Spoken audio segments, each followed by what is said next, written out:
L'UTS dans la fonction publique, une mesure pour appauvrir davantage le fonctionnaire burkinabé. C'est l'opposition politique qui s'inquiète, le CFOP qui appelle le gouvernement à trouver d'autres sources de recettes. C'est un constat d'échec. Le PPP, le partenariat public-privé, n'a pas atteint le succès escompté.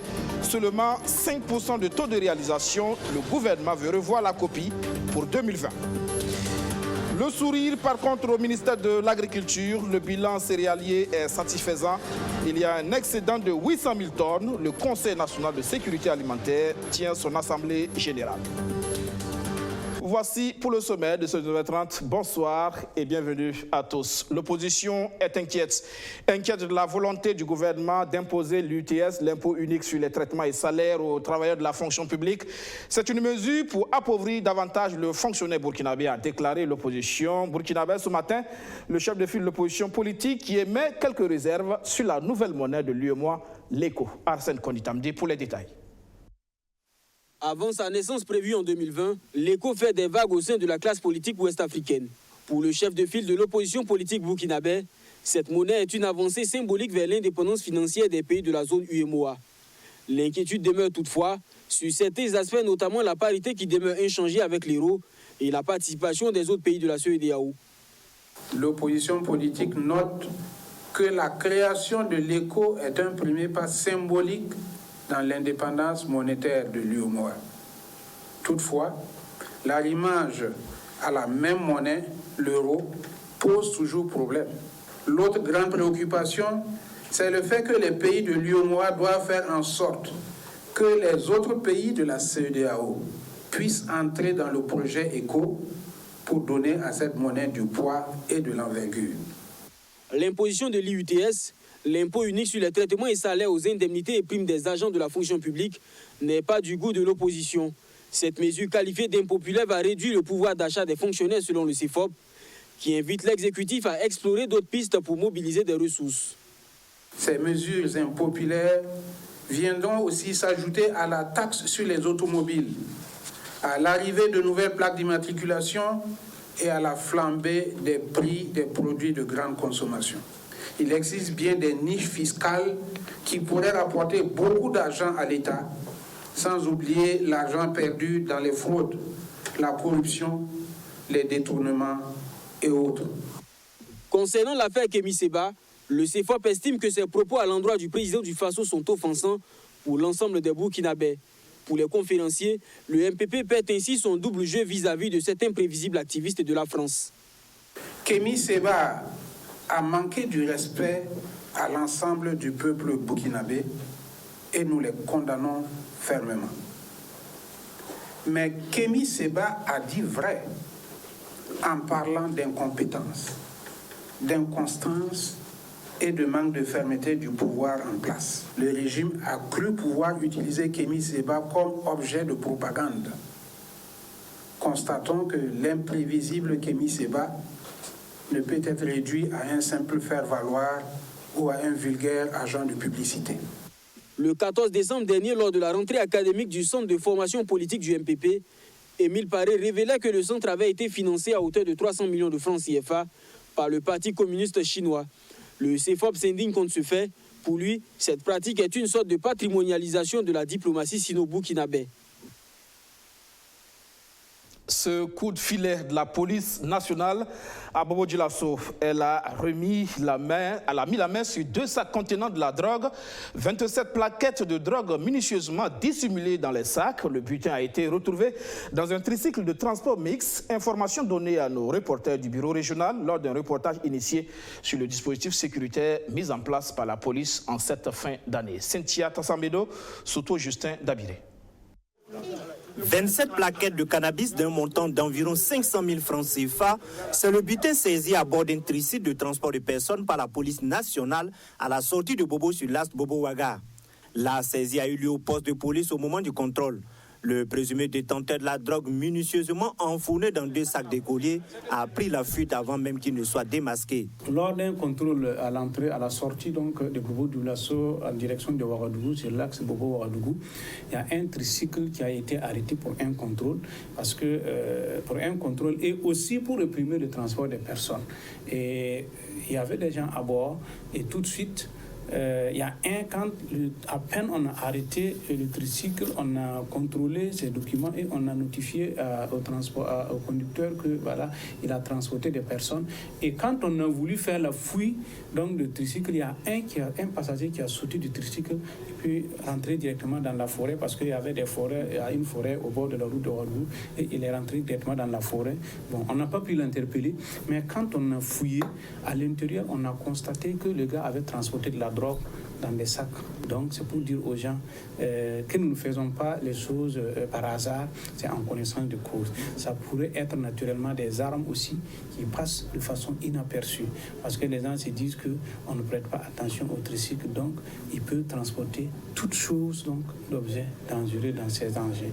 Une situation qui interpelle l'ensemble des conducteurs de tricycle de Bobo, les chauffeurs de taxi et la population de la ville de Sia à plus de vigilance et au respect des consignes données par la police pendant ces périodes de fête. Demander à la population comme vous l'avez dit, de nous faciliter la tâche en respectant les consignes des forces de sécurité, en respectant les contrôles, les postes de contrôle, les barrières et toutes les consignes que les forces de sécurité vont leur demander au cours de leur mission.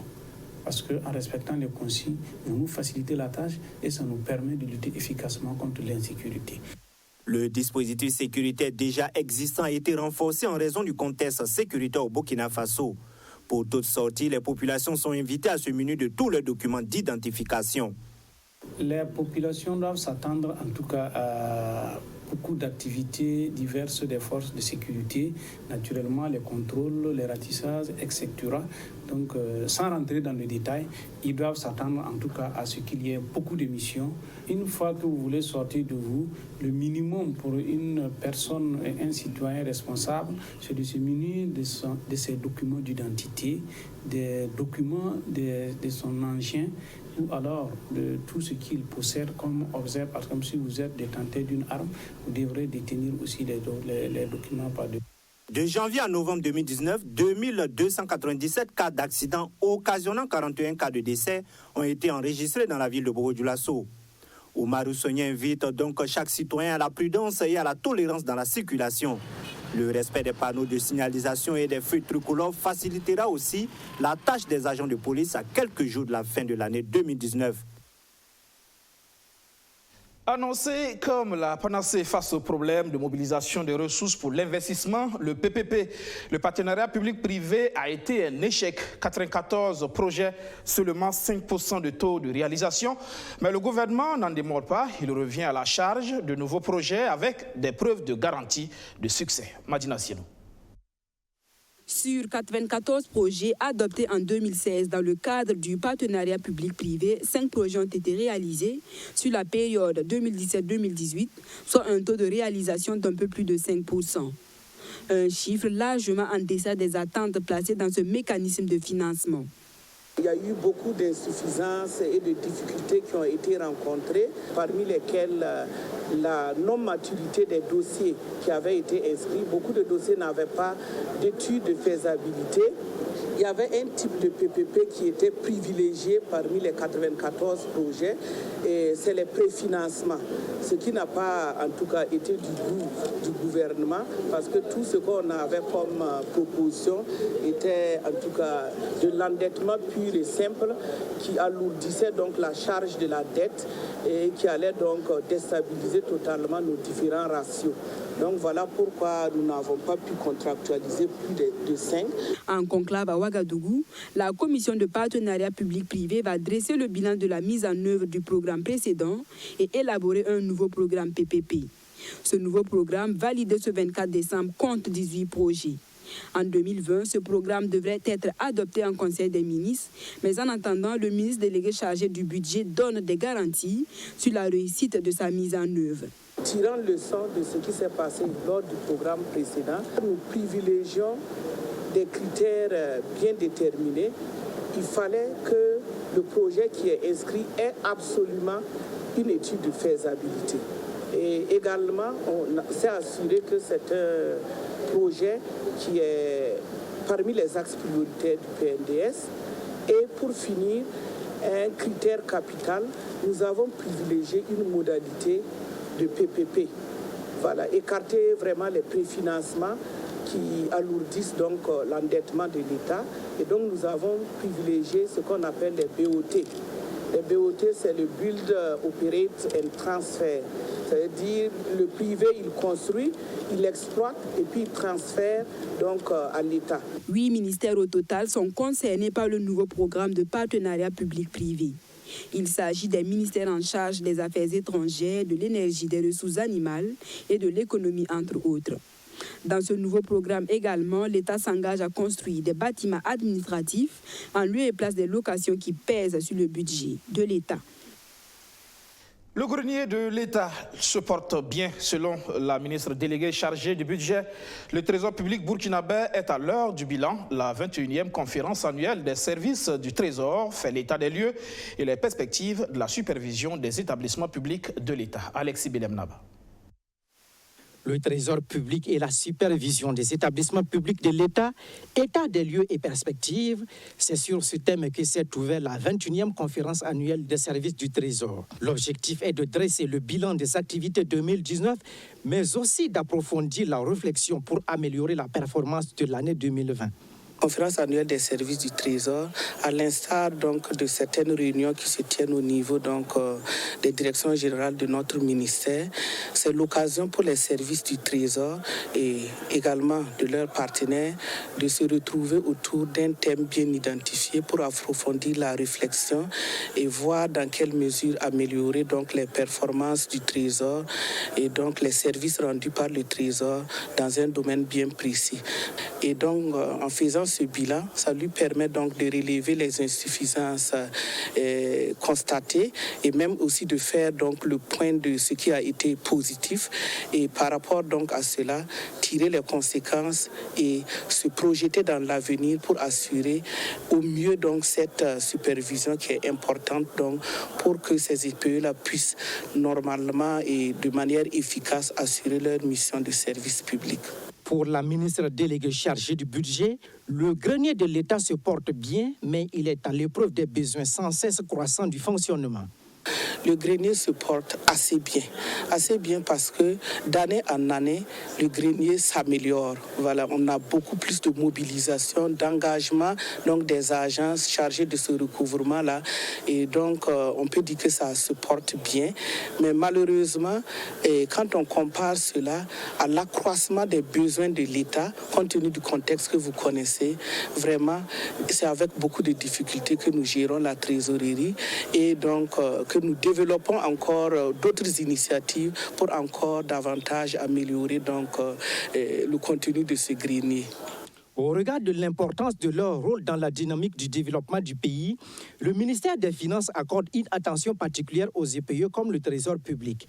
De multiples actions ont été entreprises sur le plan institutionnel et organisationnel dans le souci de renforcer ces entités et les accompagner pour une meilleure atteinte des objectifs fixés.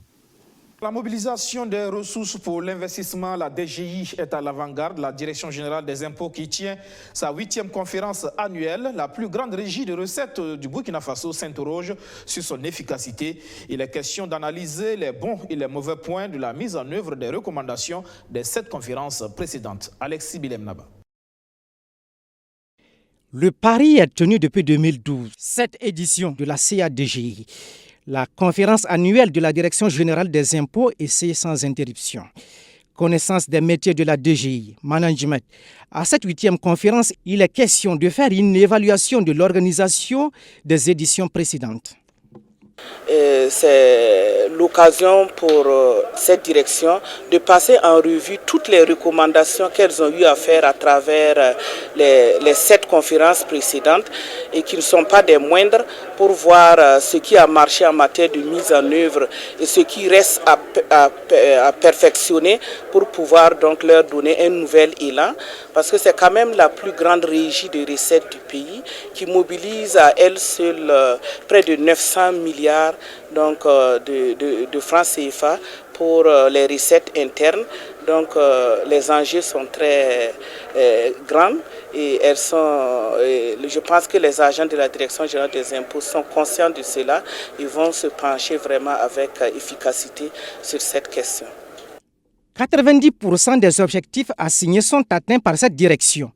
D'ores et déjà, la ministre déléguée chargée du budget félicite la Direction générale des impôts pour son engagement et son abnégation au travail. Je les ai félicités pour leur engagement et leur abnégation au travail, ce qui a permis aujourd'hui qu'ils puissent en tout cas présenter des résultats qui sont satisfaisants, parce qu'ils atteignent aujourd'hui plus de 90% donc, des objectifs qui leur ont été assignés, ce qui est fort appréciable quand on se réfère donc, au contexte qui est assez difficile. Donc c'est quand même des résultats appréciables. Mais comme je l'ai dit également, on ne doit pas se réjouir de cela et puis voilà, dormir sur les lauriers. Il faut encore plus d'engagement, plus d'abnégation, parce que nous attendons beaucoup de cette régie. Les populations attendent beaucoup de ressources internes pour financer le développement. Pour l'année 2019, un objectif de recouvrement des ressources de près de 860 milliards de francs CFA a été assigné à la DGI, soit une hausse de plus de 100 milliards de francs CFA par rapport au recouvrement effectif de 2018. Au département de l'éducation nationale, de l'alphabétisation et de la promotion des langues nationales, rencontre d'échange avec les gestionnaires des structures centrales et déconcentrées sur l'exécution de la dépense publique. C'est un cadre de renforcement des capacités des gestionnaires financiers sur l'exécution du budget annuel alloué au ministère. Ibrahim Compaoré, Soto, Justin Dabiri. Plus de 400 milliards de francs CFA sont mis à la disposition du ministère en charge de l'éducation nationale chaque année. Malheureusement, ce budget connaît parfois des difficultés dans son exécution par les acteurs de la chaîne financière au niveau central et déconcentré du département dirigé par le ministre Stanislas Waro. Suffisance donc de montage de dossiers, des problèmes de communication entre des gestionnaires des ressources financières de structures du ministère en charge de l'éducation et de leurs premiers responsables. Ce qui fait que, par exemple, cette année, nous avons constaté que jusqu'en avril, il y a des structures déconcentrées où les premiers responsables ne savaient même pas que les budgets étaient disponibles depuis, on va dire, début janvier. Le ministère en charge de l'éducation subit 2 audits chaque année. Et ces audits-là révèlent justement un certain nombre d'insuffisances et de dépenses non éligibles qui occasionnent des remboursements. Et nous avons été amenés, par exemple, pour 2019, donc en octobre 2019, de rembourser un peu plus de 528 millions de francs CFA qui correspondaient à des anomalies constatées dans des gestions de 2015 à 2017. Pour une meilleure exécution du budget 2020 du ministère en charge de l'éducation nationale, les gestionnaires financiers ont bénéficié durant 3 jours à Bobo-Dioulasso d'un renforcement des capacités. À la fin de ces 3 jours d'échange, des préoccupations et recommandations ont été formulées par les participants. C'est la question des régisseurs d'avance qu'on a dans les structures déconcentrées et qui, pour certains, ne sont plus à leur poste parce qu'on a été nommés à d'autres postes ou ont été relevés. Et donc, ces postes-là sont occupés par des intérimaires dont les intérims sont souvent terminés. Donc, nous, en fait, on fait généralement le point au ministère des Finances et c'est au ministre des Finances donc, de les nommer. Donc, le travail est fait. Il y a déjà eu des nominations il y a quelques temps et nous allons continuer. Il y a aussi des situations où il y a un cumul de tâches entre gestionnaires et régisseurs dans certaines structures. On a demandé de faire ce point-là, que nous puissions justement pourvoir au poste soit de gestionnaire, soit de régisseur à travers le ministère des Finances. Ce ne sont pas des postes compatibles. Et ça affecte même le fonctionnement des structures et tout. À ces préoccupations posées, le ministère en charge de l'éducation s'engage à prendre des dispositions en vue d'apporter une réponse. En attendant, le ministre Ouaro invite les gestionnaires financiers de son département à intégrer définitivement les règles de bonne pratique dans l'exécution et la justification des ressources financières en vue de parvenir à des audits sans anomalie dans son ministère. Bilan céréalier satisfaisant, on enregistre un excédent de 800 000 tonnes. Information sortie de la 11e session ordinaire de l'Assemblée générale du Conseil national de sécurité alimentaire. Une assemblée générale qui a été l'occasion pour parler de sécurité alimentaire dans ce contexte d'insécurité avec son lot de déplacés. Archimède Boy. 888 273 tonnes d'excédent net. C'est le bilan céréalier réalisé cette année au Burkina Faso. Ce tableau révèle un fonctionnement normal des marchés à bétail en 2019 dans les régions, à l'exception du Sahel confronté aux attaques terroristes et au déplacement de population. Une situation qui nécessite une nouvelle stratégie pour garantir une sécurité alimentaire. La situation que traverse notre pays exige de nous un changement de stratégie dans la lutte contre l'insécurité alimentaire et nutritionnelle, car il est urgent de prévoir, planifier et réduire les risques liés aux attaques pour mieux protéger les populations et leurs moyens de subsistance en renforçant leur résilience. Les chiffres précisent que 21 régions sont excédentaires, 7 en équilibre et 17 déficitaires. Pour remédier aux dysfonctionnements constatés, les membres du Conseil national de sécurité alimentaire ont pris des résolutions. L'ensemble des acteurs, des partenaires ont décidé qu'il faut que nous puissions, d'ici fin 2020, nous puissions développer la synergie dans nos différentes interventions afin de faire en sorte qu'il y ait beaucoup plus d'impact sur le terrain et cela en lien avec la protection sociale et la sécurité alimentaire. Nous avons parlé aussi également des aspects de nutrition parce que nous savons que dans les zones où il y a des déficits céréaliers, c'est dans ces zones-là qu'il y a également des déficits aigus, des problèmes aigus de malnutrition. Donc ce qui fait que les deux interventions doivent aller de pair, de telle sorte que, une fois qu'on intervient en matière de sécurité alimentaire, que mettre aussi l'accent aussi sur la lutte contre la malnutrition. Cette année, les spécialistes notent un excellent bilan fourragé avec 10 300 000 tonnes. Un taux de couverture des besoins de 63,48% pour une période de 8 mois. Le ministère de la Santé renforce son capital humain dans la prise en charge de la maladie néphrologique. 6 nouveaux néphrologues prêts à servir. Ils constituent la toute première promotion de néphrologues formés entièrement au Burkina Faso. Des jeunes très enthousiastes et fiers de la qualité de la formation. Ils sont pressés de passer à la pratique. Sandrine Zougouri. 4 années de spécialisation, ils viennent renforcer la grande famille des néphrologues. Leur particularité, ils ont été formés entièrement au Burkina Faso. La formation s'est très bien passée. Bien sûr, après 2 ans de formation ici au Burkina, on a effectué 1 an de stage à l'extérieur, notamment en Tunisie, et on est revenu. La formation a été assurée aussi par les anciens d'ici, notamment le professeur Lengani et puis le professeur agrégé Chirac Koulibaly, appuyé par des professeurs étrangers, des Français, voilà, qui sont venus aussi nous faire les enseignements. Et c'était théorique et pratique, voilà, avec entrecoupé par des semestres, voilà, et ça fait la formation dure 4 ans. Premier défi, relever la spécialisation. Deuxième défi à relever, les moyens de travail. Ces néphrologues interpellent le gouvernement sur la question. Quand vous prenez, on prend les statistiques, un malade sur 2 admis aux urgences, dans les différentes urgences, souffre d'une maladie rénale. Or, si on voit bien, le service de néphrologie, sa capacité d'hospitalisation est dépassée. Il n'y a pas beaucoup de centres d'hémodialyse. Voilà, donc un peu partout, des patients même qui étaient avant Banfoula pour venir dialyser ici. Mais effectivement maintenant, le gouvernement a fait un effort où il y a des centres d'hémodialyse à Bobo. Voilà, bientôt, ça sera le tour de Waïouya, mais ça reste toujours insuffisant. Nous demandons au gouvernement de mettre les moyens nécessaires pour aider les médecins et les nouveaux néphrologues que nous sortons pour pouvoir vraiment faire notre travail. Et surtout, aider les patients, soigner les patients et promouvoir la santé des patients. Le ministère de la Santé renforce ainsi son capital humain, une promotion qui porte à 24 le nombre de néphrologues au Burkina Faso. on n'avait pas assez de néphrologues au regard de tout ce qui précède. Et aujourd'hui, nous aurons assez de néphrologues pour nous accompagner dans l'ouverture, déjà dans la prise en charge de la maladie néphrologique. Nous ne voulons pas réduire la néphrologie à la prise en charge de l'hémodialyse. L'hémodialyse est un traitement.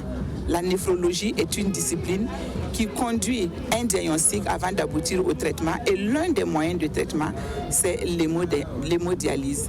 Et donc, nous voulons accroître leurs possibilités d'action en développant, en créant d'autres centres d'hémodialyse.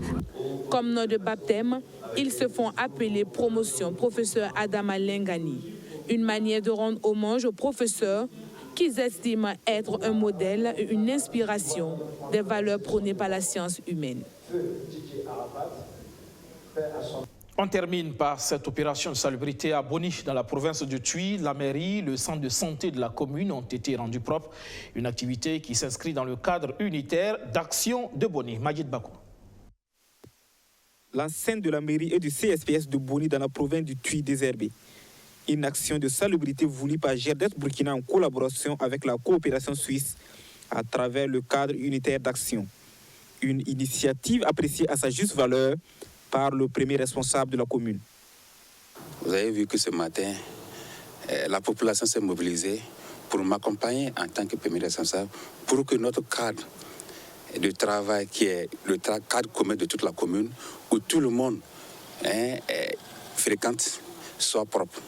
Donc, en cela, je sais que je salue l'action, je salue vraiment l'action communautaire aujourd'hui. Et vous avez vu également que la population s'est mobilisée. L'heure que nous avons fixée hier, les gens même sont venus avant. Vous avez remarqué, très tôt ce matin, on a fini, on a nettoyé la mairie, tout est propre. Je suis vraiment fier de l'action de GERDES Burkina. L'objectif de cette action communautaire, selon les organisateurs, est de susciter une culture de cohésion et de développement entre les populations et le conseil municipal. Et cette action commune vise justement à mobiliser la population autour du maire pour réaliser une activité communautaire. Et ça permet de briser les barrières entre les gouvernants et les gouvernés, pour en tout cas regarder dans le même sens, avoir le même objectif, le développement de la commune. Donc c'est dans ce cadre que vraiment cette journée de salubrité a été organisée. Cette journée de salubrité a mobilisé plus d'une centaine de femmes et de jeunes de la commune de Boni. L'activité a pris fin par une remise de 10 poubelles à la mairie pour l'accompagner dans la lutte contre l'insalubrité. Fin de cette édition. Merci de l'avoir suivi. Excellente soirée sur la chaîne Au Cœur du Défi. Bonsoir.